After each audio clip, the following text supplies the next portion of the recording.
최근 한 미국 군사 매체에서 2022년 구축함 순위를 발표해 화제가 되고 있습니다. 10위부터 1위까지 전 세계 내로라 하는 구축함이 포진해 있었는데요.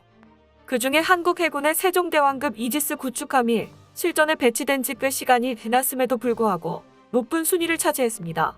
그런데 순위 말미에 한국이 세계에서 가장 강력한 구축함을 곧 진수할 것이라고 말하며 1위를 가져올 것이라고 전해 눈길을 끌고 있습니다. 이것에 대해 중국 관영 매체에서 대서특필하고 나섰는데요. 중국 매체는 한국의 구축함에 달리 한국이 독자 개발한 무기를 언급하며 한국의 구축함이 전 세계에서 가장 강력한 전함이 될 수밖에 없는 이유를 설명했는데 자세하게 알아보겠습니다. 전 세계 모든 잡다한 지식을 다루는 미국의 정보 매체 타임 오브 인포는 흥미로운 글을 게재해 눈길을 끌었습니다.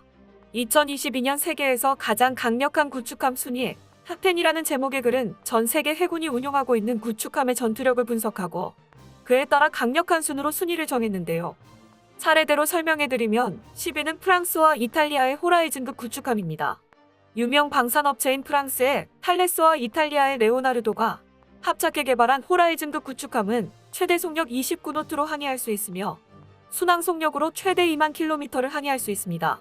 또한 영국과 프랑스, 이탈리아가 윈도우 2000 기반으로 공동 개발한 이지스 전투체계 PAAMS를 탑재하고 있으며 이 때문에 아스터 미사일 등 서로 개발한 미사일들이 통합 운용이 가능하다는 장점이 있어 10위에 이름을 올렸습니다. 9위는 중국의 공호이시형 구축함으로 함수갑판의 6개 한 세트로 구성된 원형 수직 발사관이 6개가 있으며 스텔스 설계를 통해 저피탐 성능을 높였다는 평가를 받고 있는데요. 하지만 고속항해용 가스터빈이 우크라이나제로 현재 국제관계 때문에 수급이 불가능하며 대부분의 레이더와 무장이 러시아제, 불법 복제품이라는 것이 단점으로 작용하고 있습니다. 8위는 영국의 데어링급 구축함으로 최대 속력이 32노트까지 낼 수 있어 구축함 치고는 빠른 것으로 알려졌습니다. 7위는 일본의 콩고급 구축함으로 선체 말고는 미국제 무기와 장비로 도배가 돼 있는 것이 특징입니다. 6위 역시 일본 군함으로 아키즈키급 구축함인데요. 여기에는 일본이 자체적으로 개발한 90식 대함미사일이 탑재되며 탑10에 선정된 군함들 중 가장 작은 것이 특징입니다. 5위는 아타고급 구축함으로 역시 일본 해상 자위대 소속 군함입니다. 가장 최신의 이지스 전투체계인 베이스라인 9C1을 탑재했으며 과거부터 일본이 고집해오던 철탑형 마스트를 버리고 혁신적인 스텔스 설계 마스트를 채택했습니다.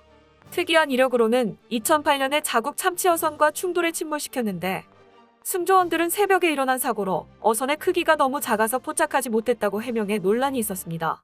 4위는 중국의 공호이디급 구축함입니다. 총 64개의 수직 발사관을 보유하고 있으며 A사 레이더를 채택해 초음속 대함 미사일인 YJ-28SSM과 대공 미사일인 HHQ-9, 단거리 대공 미사일 HQ-10SM 등 중국 군함 중에서는 가장 많은 무장을 사용할 수 있는 것으로 알려졌습니다. 3위는 콜카타급 구축함으로 인도 해군의 야심작으로 불리고 있습니다. 콜카타급이 이렇게 높은 순위를 차지한 이유는 바로 세계에서 가장 빠른 순항 미사일인 브라모스 미사일과 세계에서 가장 발달된 방공 시스템 중 하나인 바라크 A 미사일 시스템 때문이라고 매체는 설명하고 있습니다. 2위는 한국의 세종대왕급 구축함입니다.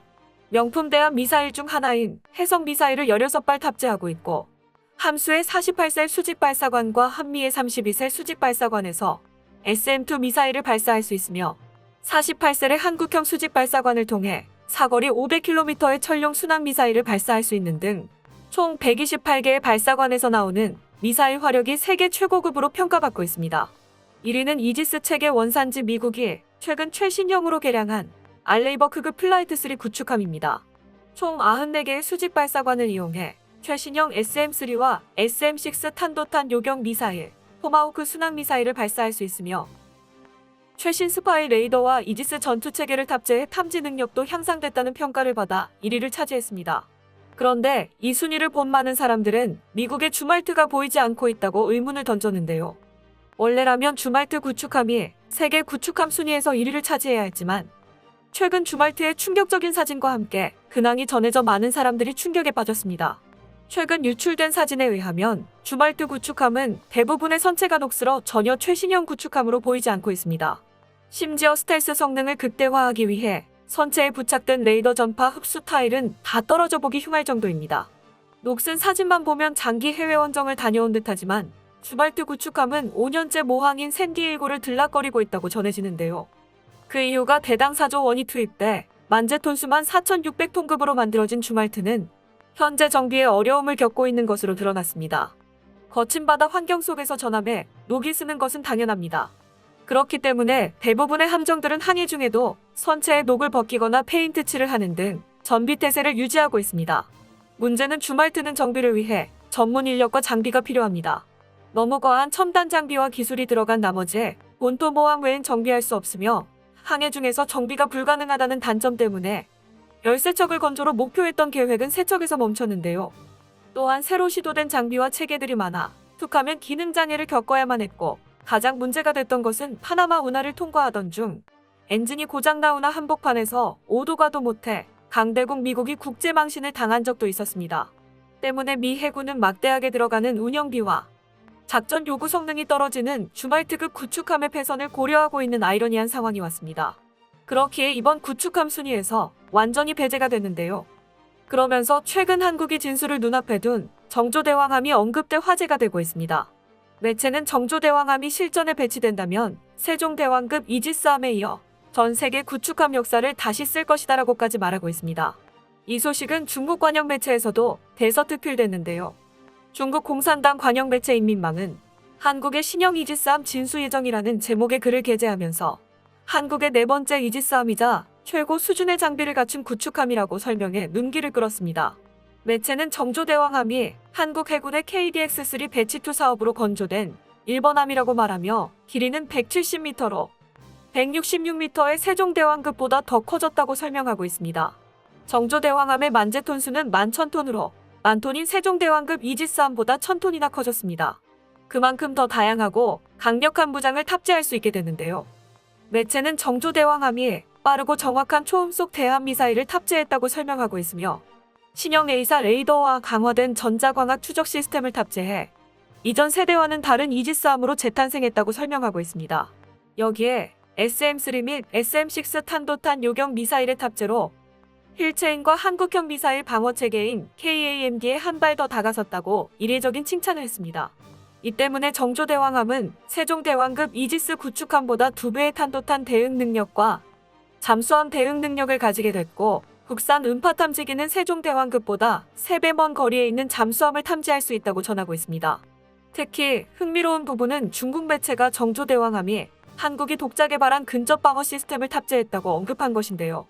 매체는 그동안 한국이 근접 방어 무기 체계를 해외에 의존해왔다고 말하면서 그것으로 인한 부작용 때문에 한국 해군이 골머리를 썩었다고 전했습니다. 여러 한국 해군 함정에 탑재된 CIWS는 총 20기로 네덜란드의 골키퍼와 미국의 팔랑스인데요. 하지만 네덜란드산 골키퍼는 생산이 중단돼 추가 도입이 아예 불가능해졌고, 덕분에 시장을 독점하게 된 미국의 팔랑스 제조업체는 가격을 계속 올리고 있습니다. 매체는 이 때문에 한국 정부가 미국의 무리한 가격 인상에 휘둘리지 않게 무기를 직접 만들기로 하고 민간업체 주도로 기술 개발에 착수했다고 전했습니다. 또한 개발하는 김에 성능도 대폭 향상시키는 결정을 하면서 최첨단 기술을 접목시켰다고 밝혔습니다. 그 결과 30년 전 개발된 기존 외국산 CIWS는 마하 1 정도로 날아오는 미사일만 대응하는 데 그쳤지만, 한국산 CIWS는 마하 4에서 마하 5로 날아오는 초음속 미사일까지 요격 가능한 수준까지 끌어올리는 데 성공했는데요. 표적 탐지도 이전 외국산 근접 방어 무기보다 훨씬 정확하다고 설명하고 있습니다. KF-21 한국형 전투기 탑재를 목적으로 이미 국내 개발된 A사 레이더 기술이 적용됐다고 말하면서 스텔스 전투기와 미사일 등을 추적할 수 있으며 30mm 탄을 분당 4,200발을 발사할 수 있어 요격 성공률이 외국산 근접 방어 무기들보다 훨씬 뛰어나다고 말하고 있습니다. 여기에 한국의 CIWS는 미국의 전투체계의 통제를 받지 않고 독자적으로 운용이 가능하며 새로운 시스템의 움직임이 마치 함정에 고정된 로봇을 보는 듯하다고 설명하고 있습니다. 웬일로 중국이 한국을 칭찬하는지 살짝 무서울 정도인데요. 아니나 다를까 글 마무리에는 항상 중국이 이기는 시나리오를 넣었는데 이기는 이유가 황당합니다. 인민망은 한국에 강한 함선 한 척이 중국의 인민들이 밤낮으로 조선소에서 만들어내는 여러 척의 중국 군함을 이길 수 없을 것이라고 전했습니다. 비록 정조대왕함이 여러 목표물들에 대한 대응 능력이 뛰어나다고는 하지만 중국의 비오듯 쏟아질 미사일 공격에 대응할 요격 미사일 탑재가 제한된 점은 지적할 필요가 있다고 설명하고 있는데요.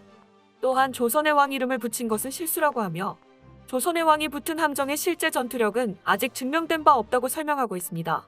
특히 한국은 중국의 속국이라는 시진핑 주석의 말을 인용해 조선을 계승하는 한국과 그 해군 함정은 중국의 해가 되지 않을 것이라고 말하고 있죠. 단순히 이름으로 상대의 전투력을 판단하는 것이 어처구니가 없을 정도입니다. 현실은 중국의 구축함들이 아직 세종대왕급 이지스함도 넘지 못하고 있다는 것인데요. 강대국들 사이에서도 계속 발전하는 대한민국에 박수를 보내며 오만한 중국은 언젠가 큰 코 다칠 날이 반드시 올 것이라 믿습니다. 끝까지 시청해주셔서 감사합니다. 도움이 되셨다면 좋아요를, 다른 이야기도 궁금하시면 구독을 눌러주세요.